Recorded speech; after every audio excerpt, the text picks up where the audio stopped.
ನಮಸ್ಕಾರ. ಇಂದಿನ ಈ ಎಕ್ಸ್ಪ್ಲೇನರ್ನಲ್ಲಿ ಮಾಹಿತಿಯ ಮಹಾಪೂರವನ್ನ ಸುಲಭವಾಗಿ ನಿರ್ವಹಿಸುವ ಬಗೆಯನ್ನ ನೇರವಾಗಿ ನೋಡೋಣ.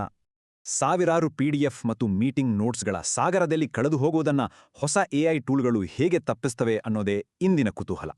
ಇಲ್ಲಿ ಸೋರ್ಸ್ ಗ್ರೌಂಡೆಡ್ AI ಬಗ್ಗೆ ತಿಳಿಯುವುದು ಬಹಳ ಮುಖ್ಯ. ಇದು ಇಂಟರ್ನೆಟ್ ಬಿಟ್ಟು ಕೇವಲ ನಾವೇ ಅಪ್ಲೋಡ್ ಮಾಡಿದ ದಾಖಲೆಗಳಿಗೆ ಮಾತ್ರ ಆದ್ಯತೆ ನೀಡುತ್ತದೆ. ಹೀಗೆ ನಿರ್ದಿಷ್ಟ ಮೂಲಗಳಿಗೆ ಮಾತ್ರ ಅಂಟಿಕೊಳ್ಳುವುದರಿಂದ AI ತಪ್ಪು ಮಾಹಿತಿ ಅಥವಾ ಹ್ಯಾಲುಸಿನೇಷನ್ ನೀಡುವ ಸಾಧ್ಯತೆ ಗಣನೀಯವಾಗಿ ಅಂದ್ರೆ ಬಹುಪಾಲು ಕಡಿಮೆಯಾಗುತ್ತೆ. ಕಚ್ಚಾ ಡೇಟಾವನ್ನು ಫ್ಲಾಶ್ ಕಾರ್ಡ್ ಹಾಗೂ ರಸಪ್ರಶ್ನೆಗಳಂತಹ ಉಪಯುಕ್ತ ಕಲಿಕಾ ಪರಿಕರಗಳಾಗಿ ಸ್ಟುಡಿಯೋ ಪ್ಯಾನೆಲ್ ಬದಲಾಯಿಸುವುದು ನಿಜಕ್ಕೂ ಅದ್ಭುತವಾಗಿದೆ. ಇದರ ವಿಮರ್ಶೆಗಳಂತೂ ಅತ್ಯದ್ಭುತ. ಅದರಲ್ಲೂ ವಿಶೇಷವಾಗಿ ಈ ಆಡಿಯೋ ಓವರ್ವ್ಯೂ ವೈಶಿಷ್ಟ್ಯವಂತೂ ಎಲ್ಲರ ಗಮನ ಸೆಳೆದು ಭಾರೀ ಪ್ರಶಂಸೆ ಪಡೆಯುತ್ತಿದೆ. ಇದು ಎಂಥದ್ದೇ ಸಂಕೀರ್ಣ ದಾಖಲೆಗಳನ್ನು 15 ನಿಮಿಷದ ಪಾಡ್ಕಾಸ್ಟ್ ಶೈಲಿಯ ಸಂಭಾಷಣೆಯಾಗಿ ಪರಿವರ್ತಿಸುತ್ತದೆ. ಜೊತೆಗೆ ಇಂಟರಾಕ್ಟಿವ್ ಜಾಯಿನ್ ಬಟನ್ ಕೂಡ ಇರೋದು ವಿಶೇಷ.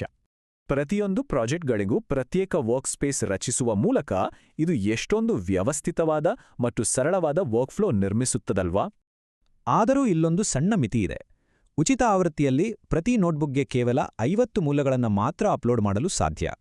ಮಾಹಿತಿಯನ್ನು ಹಂಚಿಕೊಳ್ಳಲಾಗದ ಪ್ರತ್ಯೇಕ ನೋಟ್ಬುಕ್ಗಳು ಮತ್ತು ಸೀಮಿತ ಎಕ್ಸ್ಪೋರ್ಟ್ ಆಯ್ಕೆಗಳಂತಹ ಕೆಲವು ನ್ಯೂನತೆಗಳು ಇಲ್ಲಿವೆ ಎಂಬುದನ್ನು ನಾವು ಗಮನಿಸಬೇಕು. ಜೊತೆಗೆ ಸಂಶೋಧನಾ ತಂಡಗಳಿಗೆ ರಿಯಲ್ ಟೈಮ್ ಆಗಿ ಒಟ್ಟಾಗಿ ಕೆಲಸ ಮಾಡೋ ಅವಕಾಶ, API ಪ್ರವೇಶ ಮತ್ತು ಶೈಕ್ಷಣಿಕ ಉಲ್ಲೇಖದ ಫಾರ್ಮ್ಯಾಟಿಂಗ್ ಇಲ್ಲಿ ಲಭ್ಯವಿಲ್ಲ. ಈಗ ಪರ್ಯಾಯಗಳನ್ನ ನೋಡೋಣ. ಕ್ಲಾಡ್ ಬಹಳ ಆಳವಾದ ವಿಶ್ಲೇಷಣೆ ನೀಡಿದೆ. Atlas cross document visual mind ಮ್ಯಾಪ್ಗಳನ್ನು ಒದಗಿಸುತ್ತದೆ. ಉಲ್ಲೇಖಗಳ ವಿಷಯಕ್ಕೆ ಬಂದರೆ ನೋಟ್ಬುಕ್ LM ನಿಖರವಾದ ಇನ್ಲೈನ್ ಲಿಂಕ್ಸ್ಗಳನ್ನು ಕೊಡ್ತದೆ. ಆದರೆ ಕ್ಲಾಡ್ ಕೇವಲ ಸಂಭಾಷಣಾ ಶೈಲಿಯ ಉಲ್ಲೇಖಗಳನ್ನು ಮಾತ್ರ ಬಳಸುತ್ತದೆ. 2 ಲಕ್ಷ ಟೋಕನ್ ಸಾಮರ್ಥ್ಯವಿರುವ ಕ್ಲಾಡ್ ಪ್ರಾಜೆಕ್ಟ್ಸ್ ಅತ್ಯಂತ ಸಂಕೀರ್ಣವಾದ ಹಾಗೂ ನಿರಂತರ ಸಂಶೋಧನಾ ಕಾರ್ಯಗಳಿಗೆ ನಿಜಕ್ಕೂ ಅತ್ಯುತ್ತಮ ಆಯ್ಕೆ.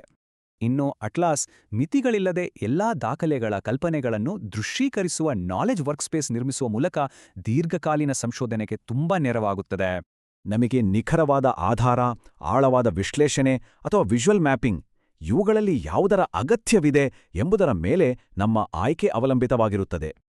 ಒಟ್ಟಾರೆಯಾಗಿ ಈ ಸೋರ್ಸ್ ಗ್ರೌಂಡೆಡ್ ಬುದ್ಧಿಮತ್ತೆಯು ನಮ್ಮ ಸಾಂಪ್ರದಾಯಿಕ ಸಂಶೋಧನಾ ವಿಧಾನಗಳನ್ನು ಭವಿಷ್ಯದಲ್ಲಿ ಹೇಗೆಲ್ಲ ಮರುರೂಪಿಸುತ್ತದೆ ಎಂಬುದು ನಿಜಕ್ಕೂ ಕುತೂಹಲಕಾರಿ ಅಲ್ವಾ?